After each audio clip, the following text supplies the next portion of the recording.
Namo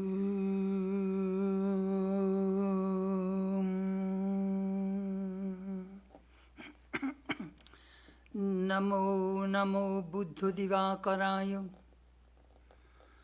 Namo Namo Gautama Chandrikaya. Namo Namo Ananta Guna Naraya. Namo Namo Shaikanandanaya. I bow down to Lord Buddha, who is luminous like the blazing sun and soothing like the moon. I bow down to Buddha, the prince of Shakya dynasty and the man of infinite divine qualities. May Buddha awaken our hearts. Om Shanti, Shanti, Shanti. Peace, peace, peace be unto all.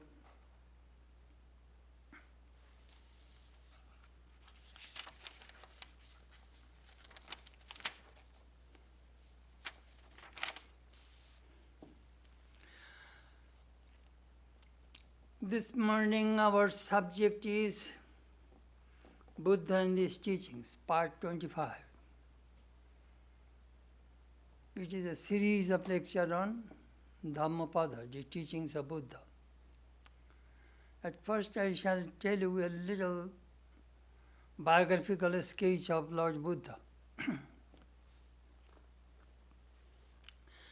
Buddha's birthday is called Thrice Blessed Day.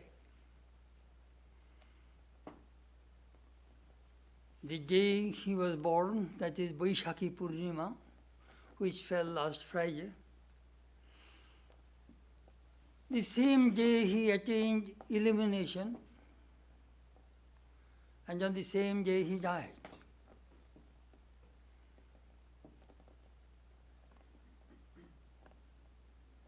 In the Lulita Vistara, the detailed biography of Buddha tells the story of his birth very elaborately. Buddha's mother, Maya Devi, was pregnant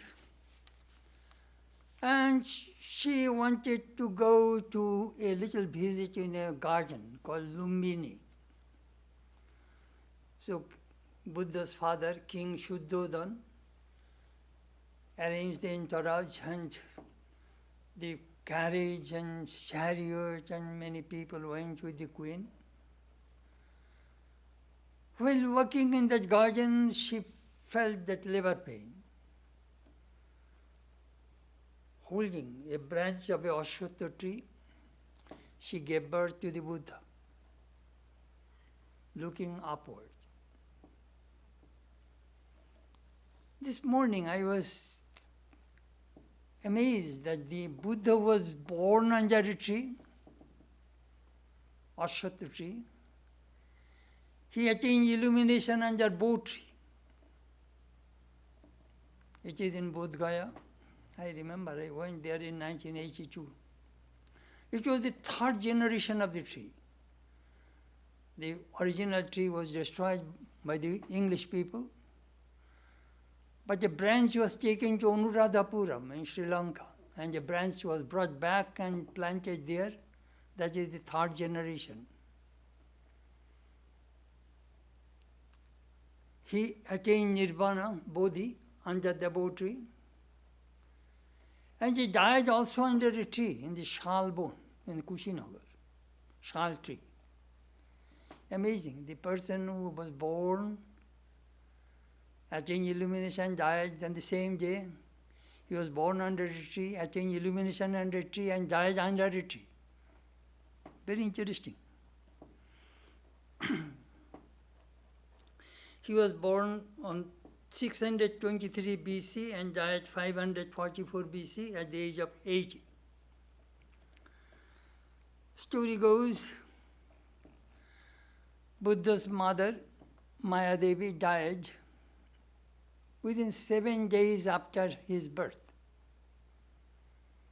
So his aunt, mother's sister, Mahaprajapati, became his foster mother. Shuddhadan married her, and Mahaprajapati raised Buddha.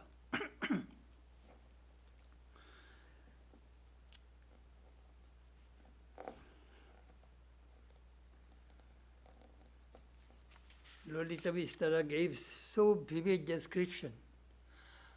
32 people, maids, looked after Buddha. 8 people, maids, looked after his body, food. 8 people protected him, bodyguards. 8 people played with him. So you can imagine what kind of prince he was. He was born, a sage named Ashita came to see him. The king Shuddhodana received him. Tell me, what can I do for you, O sage?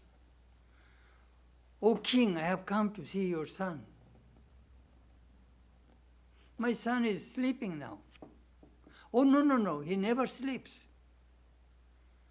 He's chiro jagrata, he is ever awakened. So the king brought his son to the sage. Seeing the son, he realized all noble divine qualities adorned him. And seeing that little newborn baby, sage Ashita began to cry. The king was very much afraid. Is there anything wrong? Did you see any bad sign in my son? Oh no.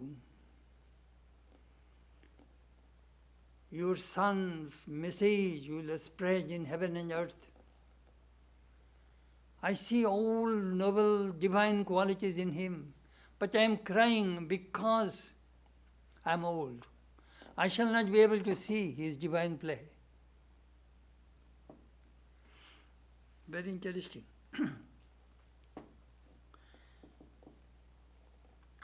What name shall I give to my son? From the birth of this boy, all my wishes are fulfilled. Sarvartha Siddha. So the king, the sage, they gave the name Siddhartha. That is the first name of Buddha. Buddha had many names, perhaps you know. Siddhartha, Gautama, Amitabha, Tathagato, Shaikamani, Shaikasingha, Buddha, many names.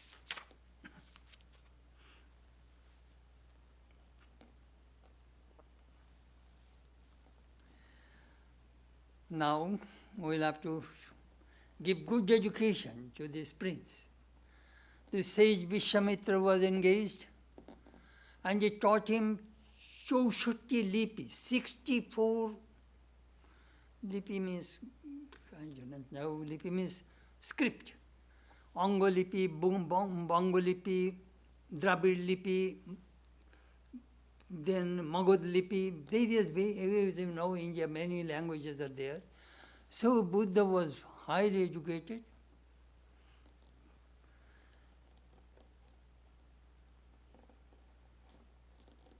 Then the king made his horoscope.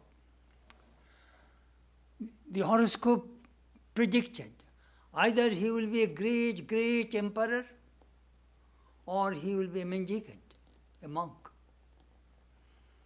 itinerant monk. King was a little afraid that perhaps my son will be a monk, my only son. He will inherit my everything. During the Vidyarambha, he read alphabet, A, A, E, E. The moment he read A, he realized this world, A means anitya, this world is unreal. Just like Prahlada, when he learned consonant, Ka, Kha, Ga, Ga, the moment he read Ka, immediately he remembered Krishna. Amazing. He was very compassionate. He used to meditate long hours under the Jambu tree. Jambu tree means jam gaj. It is a berry, blackberry tree.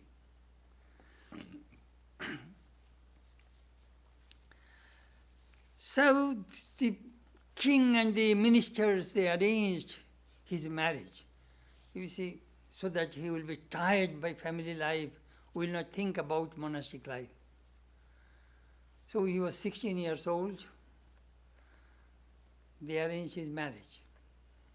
Buddha said, please give me 7 days time, then I shall think about it. After 7 days, he said, yes, I shall marry.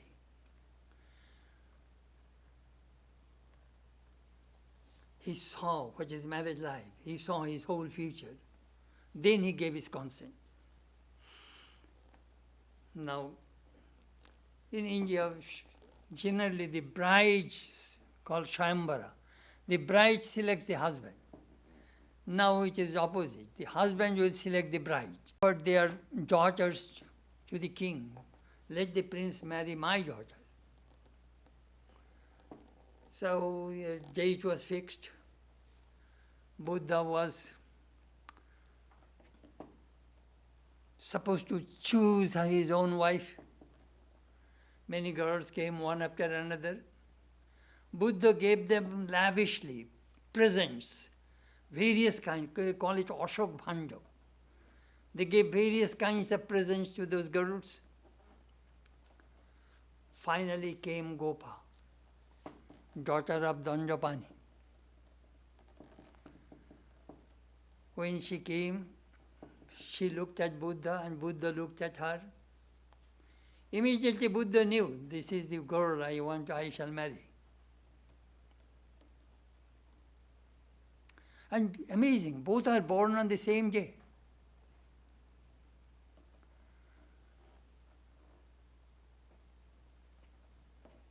Gopa said, Kumar, prince, please give me a gift. Gopa, you came very late. All gifts are given. I have nothing to give. All right.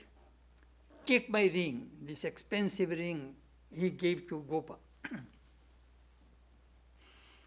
And he wanted to give his necklace, everything. No. I don't want your everything.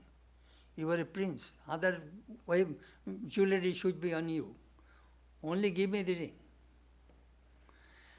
So the marriage was arranged. Buddha was married.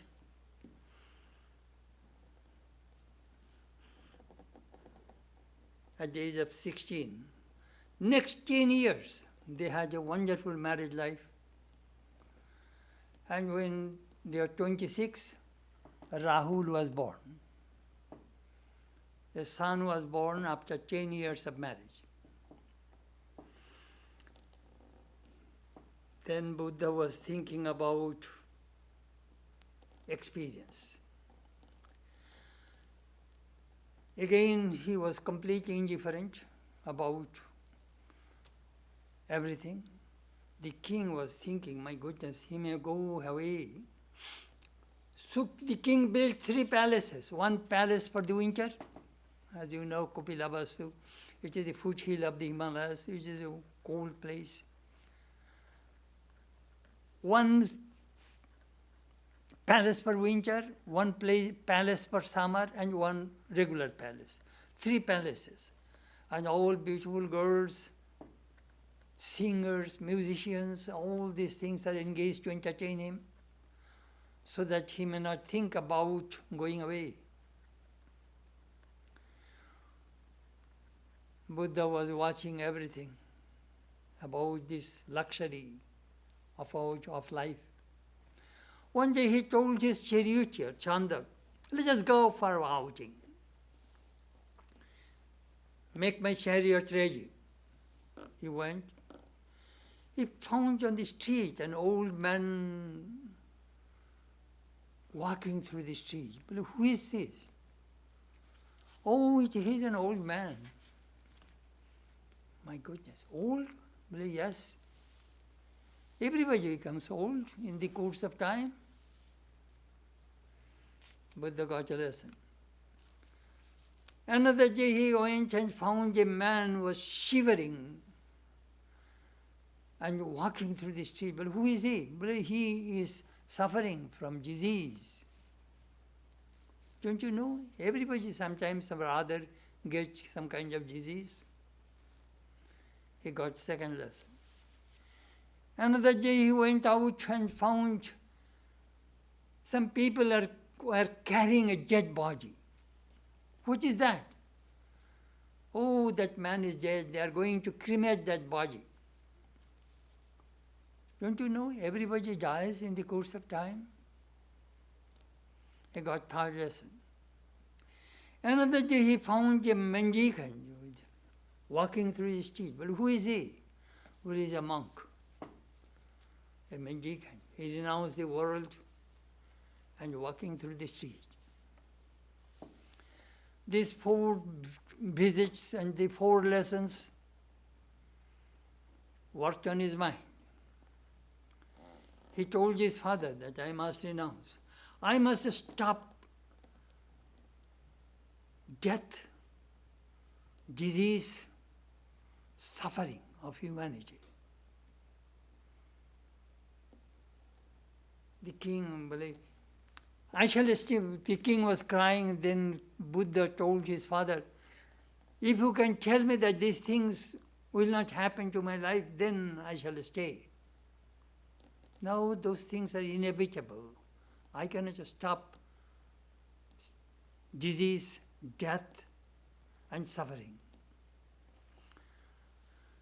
Buddha was planning, his decision was made. This is called Obhinishkraman. It is a beautiful section of Buddha's life.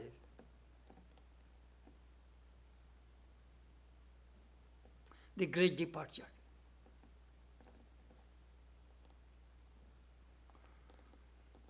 One night, he went to see his wife sleeping with the little baby, Rahul. He removed the drapes and saw his wife sleeping. He gets the last glance to them.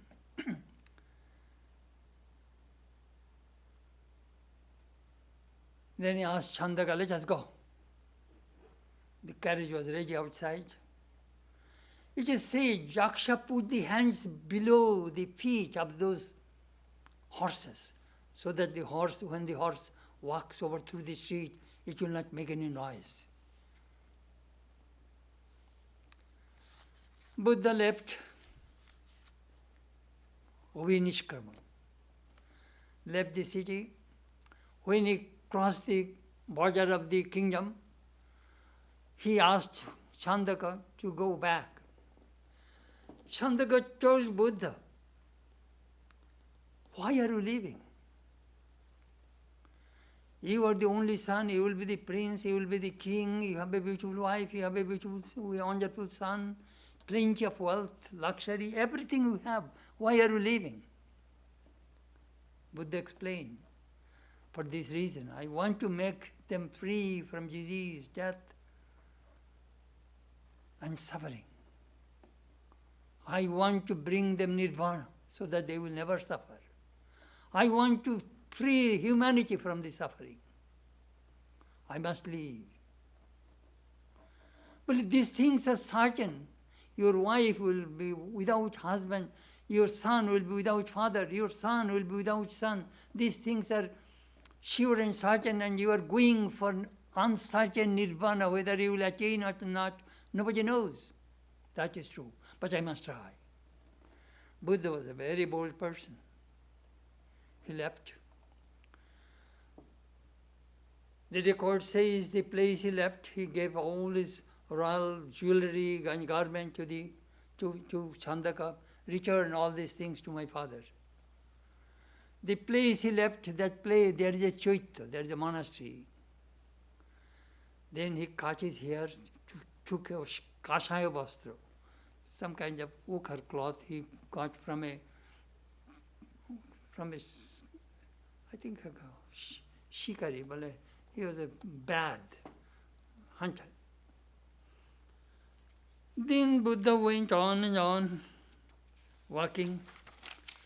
Then he came to Vaishali. The king saw Buddha.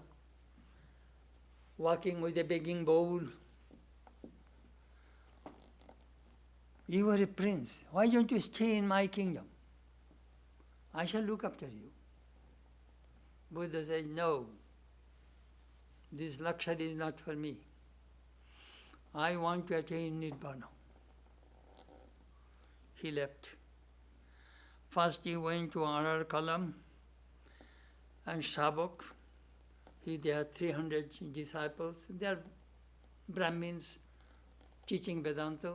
This intellectual knowledge did not fulfill his heart. Then he went to then he went to because Paramashivam Borabodhim Praptukamo. He told the king, I want to Borabodhim, that Bodhi, that illumination, that I want to attain. Then he went to Rajagriha, now it is called Rajgir.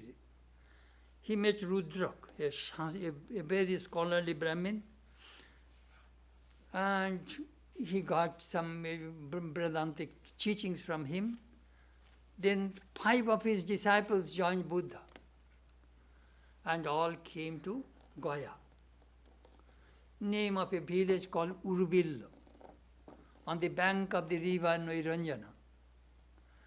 There, 6 years, he did great tapasya, austerity. His body was emaciated, only skin and bone. His eyes entered the socket. Some cowboys would think that he was a ghoul. They used to throw stones on him. One day Buddha took bath in the river. While getting up, he fainted and fell down on the ground. Sujata, a girl, a woman, saw Buddha from a distance. So he brought some rice pudding and fed Buddha and brought back life.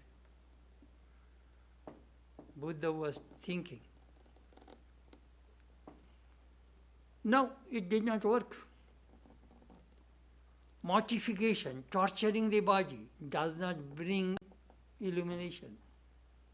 It is in the mind.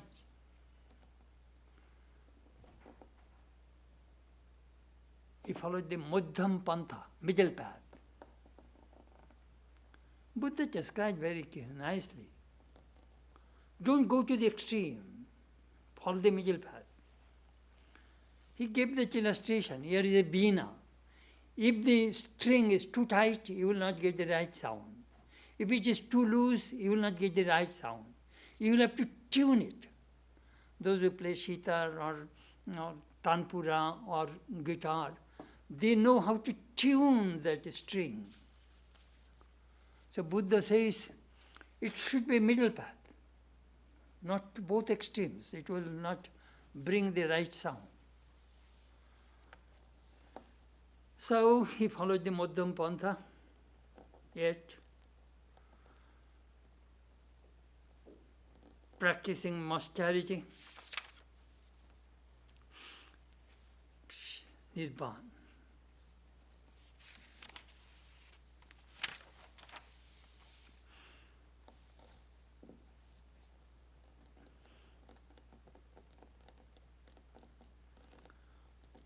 Then came doubt. Shall I be able to make it? In monastic life, in spiritual life, they call it the dark night of the soul. Spiritual life never goes straight, ups and downs, ups and downs. It comes to all of us.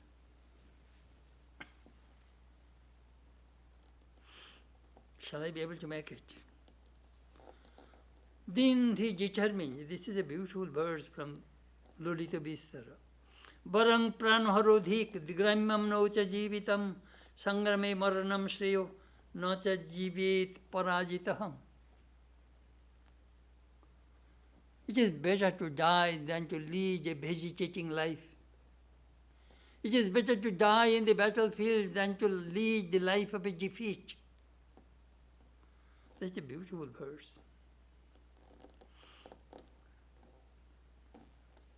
Sujata and his friends used to supply food to Buddha.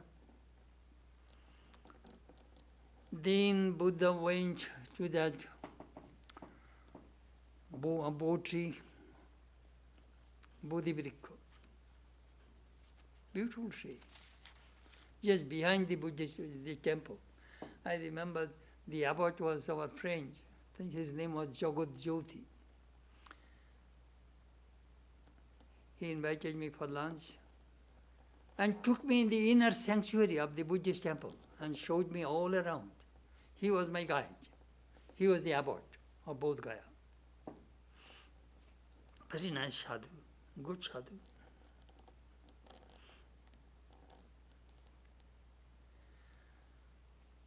Buddha was deeply thinking, what shall I do? Then he took a vow. That is also a great message for all people, monastics, or all people, those who want illumination. Ihasane shishyatu me shariram tagusti mamsam pralenja jatu aprapya bodhi bahukalpa durlabam Naivasanat kayamatasya lishyati. Even Ramakrishna's disciple wrote this verse and put it on the wall in Baranagar monastery, in Alambazar monastery. Ihasane shishyatu me shariram. On this seat, let my body be dried up. Tak osti mamsham pralancha jatu. Tak means skin.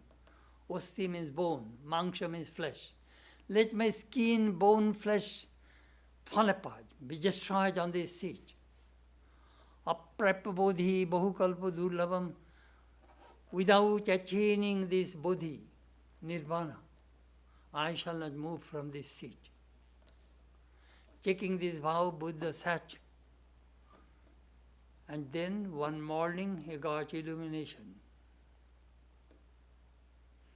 He saw the whole mystery of this human life, whole mystery of this world. Everything manifested in him. What he saw, they call it Patitta Samutpada, Karya Karan Shinkha. Through meditation, he found the cause and effect. There are 12 chains he discovered.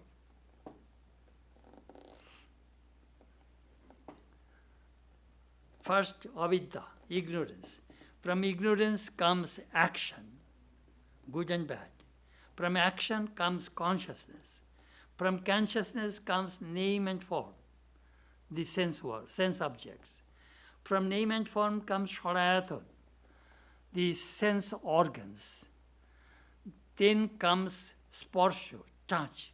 From touch comes vedana, feeling. From feeling comes trishna, desire. From desire comes upadan,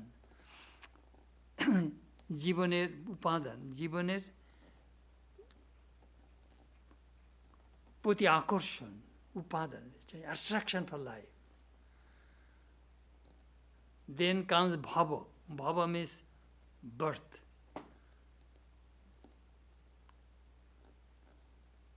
Janmer prastuti. Bhava means the preparation for life. Then comes janma, then birth. Then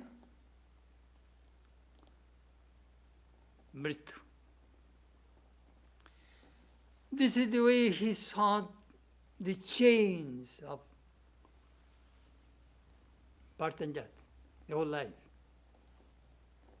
Very interesting.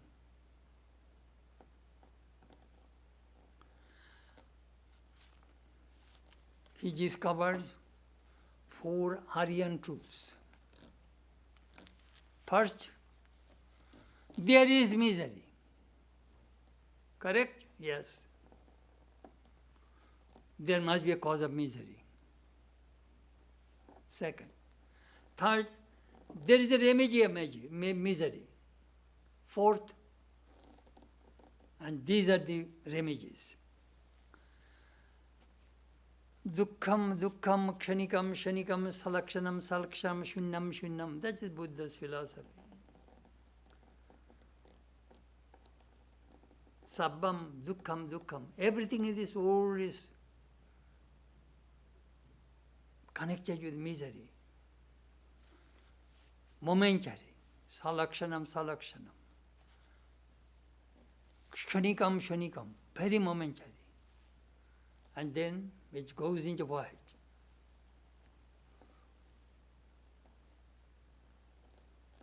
Cause, cessation of misery, and the cure of misery. How can I cure this misery? It discovers eightfold path. Right speech, right action, right livelihood, right concentration, right effort, right mindfulness, right concentration, right wisdom, right understanding. Anyhow, right living. These are the eightfold path of Buddha. Perhaps you have seen the symbol of Buddhism. Here is a wheel, and there are 8 spokes are there. That is the symbol of Buddhism, the eightfold path. That Buddha discovered. When somebody asked about Atman, Brahman, why are you asking those things? Just follow this path, you will be free from misery. That's all. Then Buddha, after attaining Nibbana, he was thinking, what shall I do? Mara came and said, enjoy yourself, don't share with others. The Buddhist monk in Bodh Gaya told me, 49 days Buddha moved around that Bodh tree. No, I must share with others. I should not be selfish. Then Buddha came to Benares, and in Saranath, they call it Mrigodabo. There he started to preach first. You see, if you can conquer Benares, you can conquer whole India. So, it is the most spiritual cultural center in India.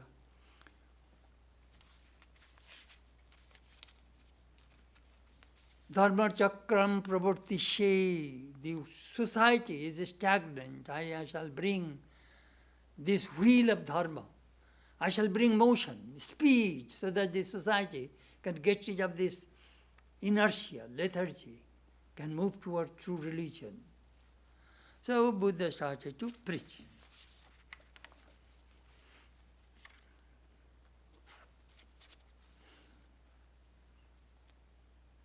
And many people began to follow his teachings. Now I shall go to my main theme, Dhammapada. Dhammapada is just like Bible of the Christians to the Christians, Gita to the Hindus. This is the most important spiritual text of the Buddhism. We are studying Dharma.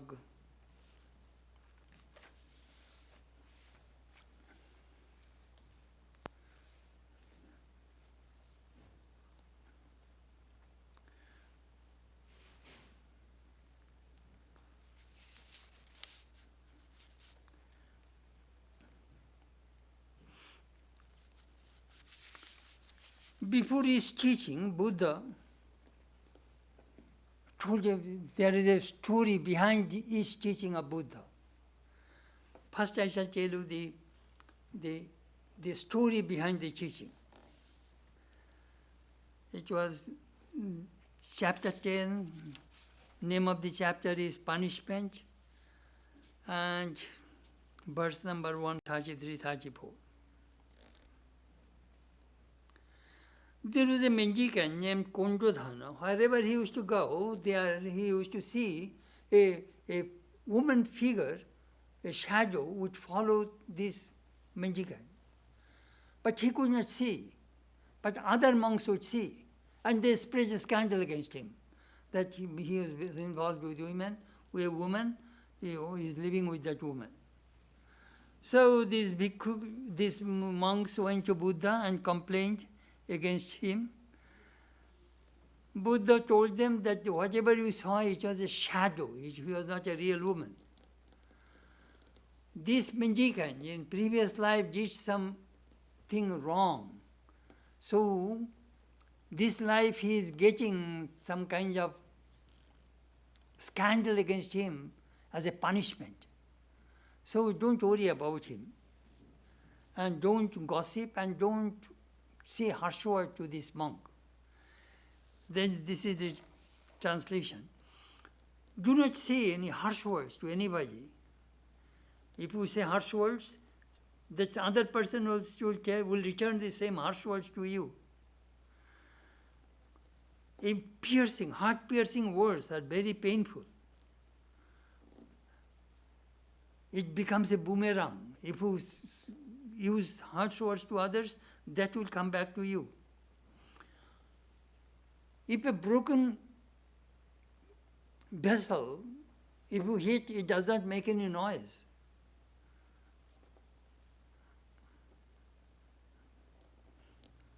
Keep quiet, forbear. Then you will attain nirvana. Your anger will disappear.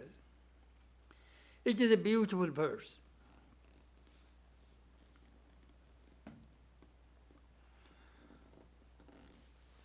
Judge not, Christ said. We shall discuss this verse from various angles. We judge people. There is a beautiful incident in Christ's life. According to Judaism, if a woman commits suicide, his punishment is people will throw stones to him, to her, and kill her. So a woman committed adultery and she ran to Jesus for protection. And these men came and they are throwing stones. But this woman asked Jesus, please save me. Then these men were asking, Rabbi, could you tell me this person according to our law should be killed to death by stones? Jesus looked at them and said, if any of you is free from sin, please throw stones on her. Nobody threw any stone. Then they left. Then Buddha said to that woman, did anybody throw a stone or punish you? No, Lord. Go and sin no more. Similar story we find in Sri Ramakrishna's parable in a different way. There is a courtesan, and a monk used to live the other side and under a tree, and he used to count how many people visit that courtesan. And one day that monk showed the courtesan, look, these heaps of stones, all these people are going and visiting you. You are incurring sin. You will go to hell. I am counting how many people are visiting you.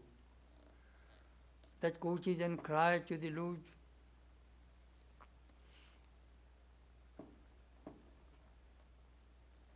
Both died. A messenger came from hell, took the monk, and a messenger came from heaven and took that girl, courtesan. Then monk said, oh, no, I am supposed to go to heaven and she is supposed to go to hell. Then the messengers of heaven and hell said, you committed sin, but that girl's mind was in God and your mind was on her. This is a beautiful story. Where is your mind? There you are.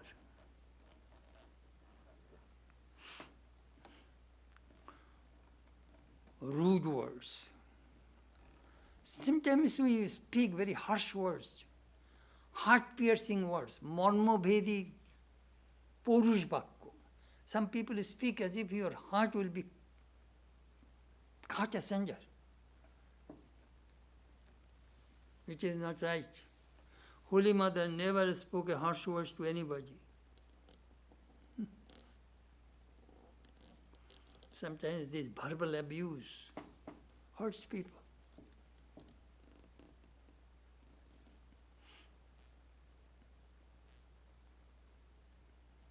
I remember a beautiful story of Kabir.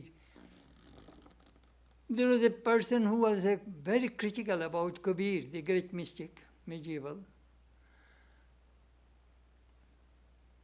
He died. So Kabir was crying for him.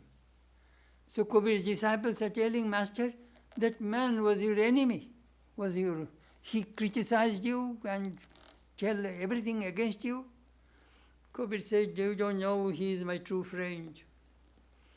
He watched me all the time so that I may not go to the wrong direction.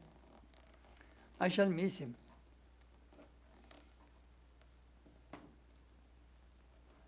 Those who are good, they see goodness in everybody. This tongue is our friend, this tongue is our enemy. We make friends and enemy through words. I remember a beautiful verse in Manu Samhita.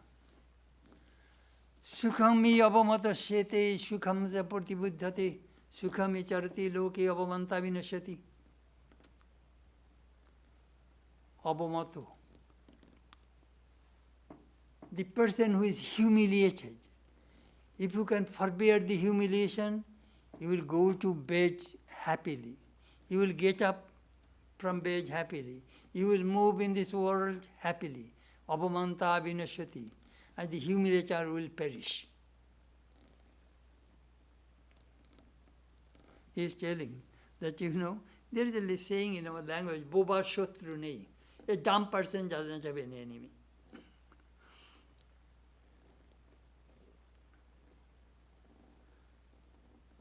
Forbearance. In monastic life, in family life also, sometimes most of the human problem begins from misunderstanding. 75% problems comes from misunderstanding and lack of communication. We do not communicate freely, openly, frankly. That is the reason we bruise inside and develop all kinds of problems. I'm just telling you how these teachings help us in our day-to-day life.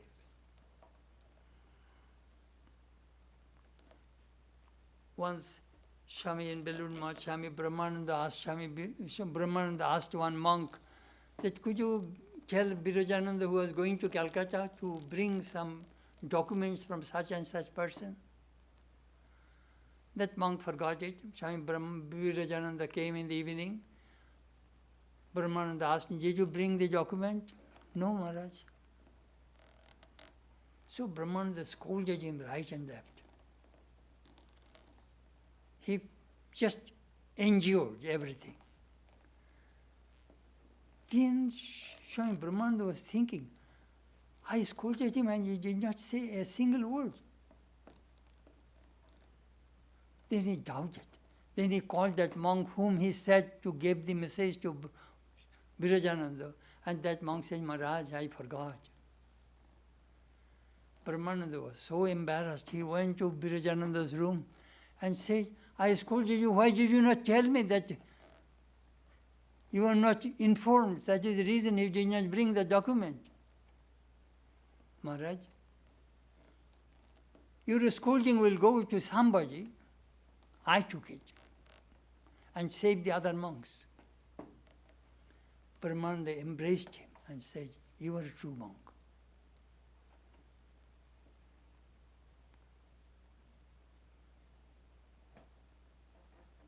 Forbearance is very, very important in our day-to-day life. And don't hurt people. It will be boomerang. Next verse, I shall tell you first the origin of this, why Buddha gave this teaching. Once in Shabasti, 500 women wanted to take vows, monastic vows. So they came to Jitavan, and Vishakha, the another important woman, devotee of Buddha, asked these women, why are you trying to take this vow? Well, we are trying to take this vow because it will bring wealth to us, we shall be very prosperous. Buddha, Vishaka took this woman to Buddha and told him the intention of the taking vows of these women. Buddha listened to everything, and then he was explaining all these worldly desires can bring more problem to you. This is the verse. As a cowboy chases the cows with a stick, staff in hand, and take them to pasture for grazing in the field.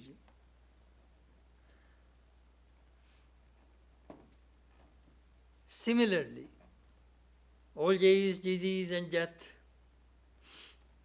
are chasing human beings toward death. Jara.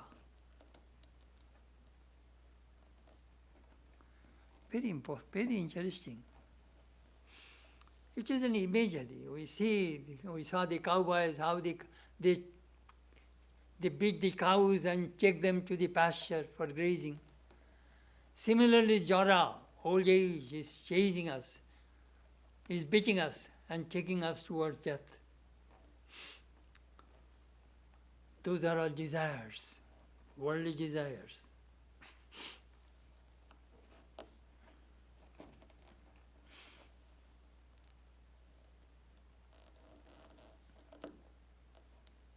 We get a beautiful picture in the Mahabharata. In the Panaparvam of the Mahabharata, Jaksha asked 4 final questions. King Bharta, what is the news? We sometimes say, what's up? Second, what is wonder? Third, what is the path? Fourth, who is happy? Oh Yudhishthira, you answer my 4 questions, then only you can have water. Yudhishthira answered this question. Usmin mahamoho mae kahat katahe surya agnina ratri dina indhanena masa ritur durbi purighatanena bhutani kala pachutiti bharta. Beautiful. We can visualize. This whole world is just like a cauldron, big cooking pot. Sun is the fire. Day and night are the woods, indhan, which will ignite the fire. Mash Ritu, month and season, are the dorbi. Dorbi means the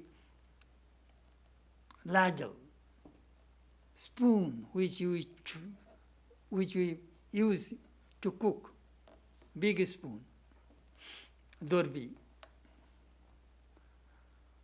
Who is the cook? Kala, time. So try to imagine this whole world is a cauldron, day and night, month and season.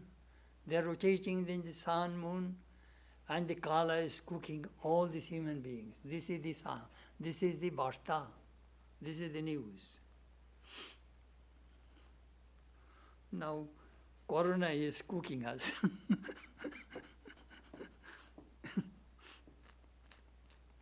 This all. I remember another funny story. An American man made a will. He put $75,000 cash and put under his bed, and wrote in his will that when I shall die, put this money into my coffin so that I will not have to have any financial problem in heaven. The wife found the will when he died. He pushed his husband the other side of the bed and took this $75,000 cash, went to the bank, deposited it, and wrote a check, $75,000, and put into the coffin. Children came and said, Mom, we must fulfill the desire of our judge. Well, of course. Then they read the will. Well, I put $75,000 check into the coffin, your judge will cash it in heaven. That's a good American wife.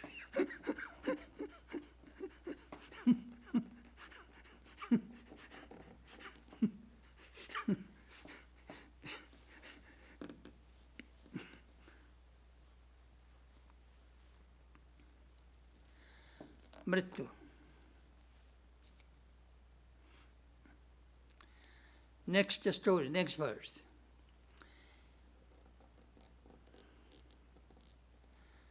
In Rajagriha, Mahamudgalayana, another main disciple of Buddha,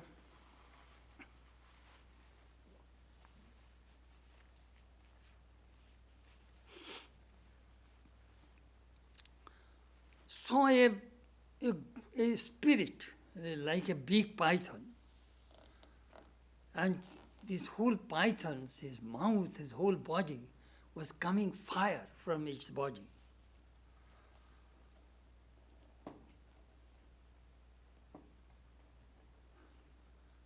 He came to Benuban and told Buddha about that what he is seeing around, a python full of fire, like a ghost. Buddha told him that about the previous birth of that ghost. In his previous life, he did a tremendous harm to Kashyap Buddha, and he burned somebody's house. Even he destroyed the monastery. From that sin, now he is suffering and burning with fire. That is the story. That is the background of this particular this teaching now. Then Buddha said these things. A foolish person, when commits sin, does not know what kind of effect, result will come from that sin. Is foolish.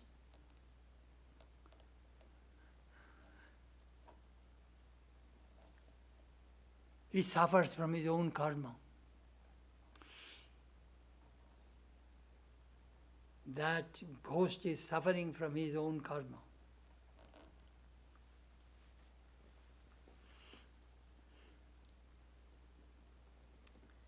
I'm a great believer of law of karma. As you sow, so you reap. Sometimes people blame others. They try to transfer all responsibilities on others and try to make himself free, make himself innocent. I sometimes advise people, read Swami Vedana's Doctrine of Karma. It's a beautiful book. There it shows that you know how karma works. Good karma brings good results, bad karma brings bad results. This is the law of karma. If you do extremely bad, your result will come very quickly. A person heavily drunk, driving a car, he may hit somebody, kill somebody, he may be killed by himself. He may kill himself. It is all karma.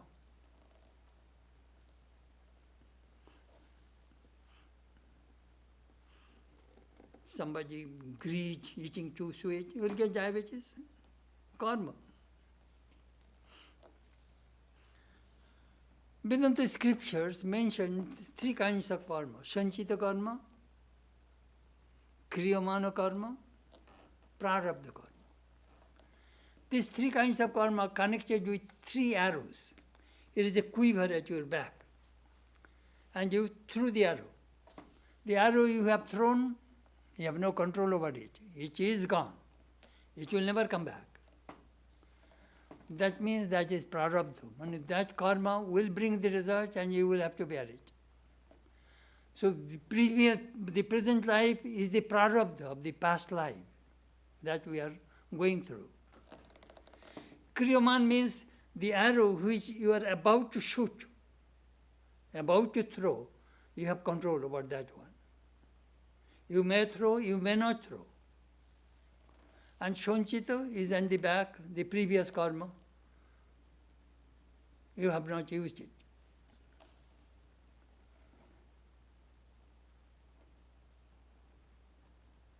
A Jivan Mukta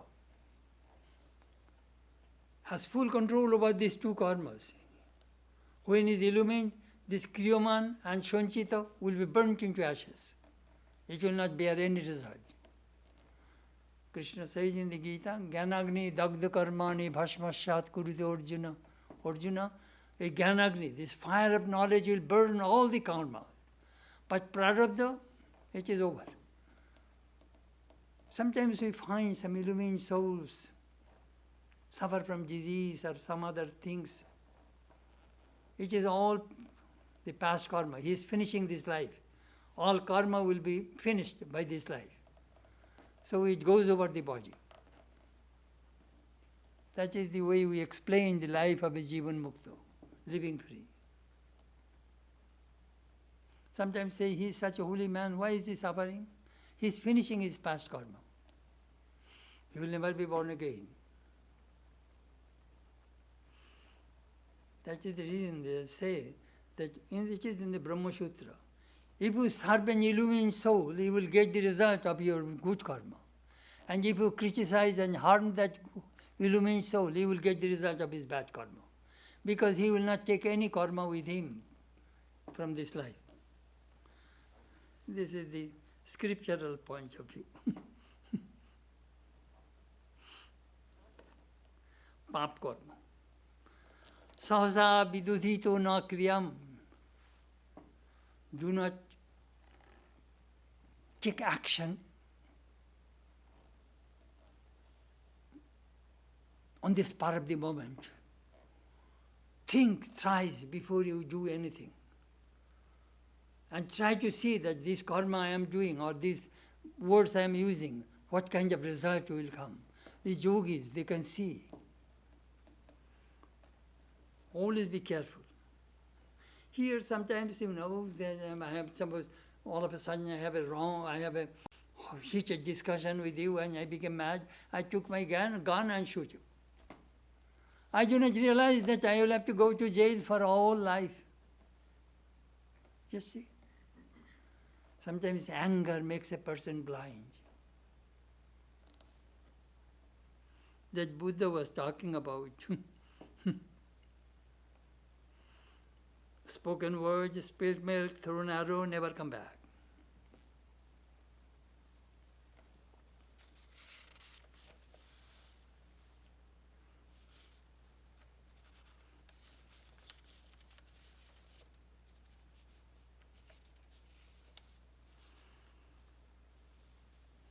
My goodness, my time is over.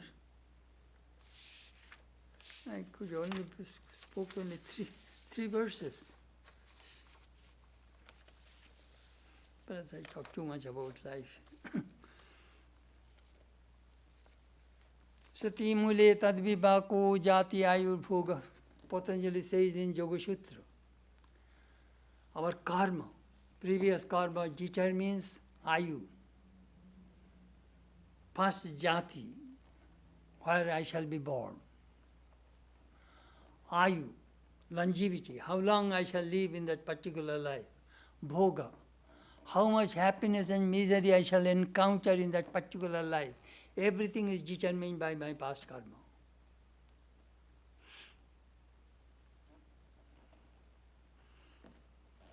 Be good and do good.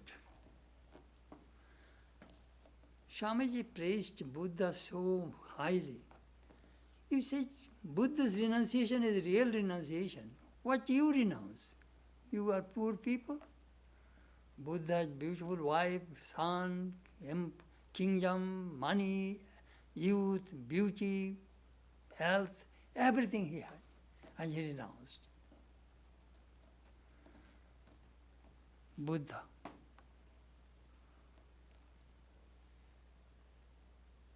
His life was so beautiful, very inspiring. Bahujana hitaya, bahujana sukhaya. That is all Buddhistic idea Swamiji introduced in our order also. Bahujana hitaya, bahujana sukhaya. For the welfare of the many, for the good of many, for the welfare of all, lead the life. Sacrifice your life for the good of humanity.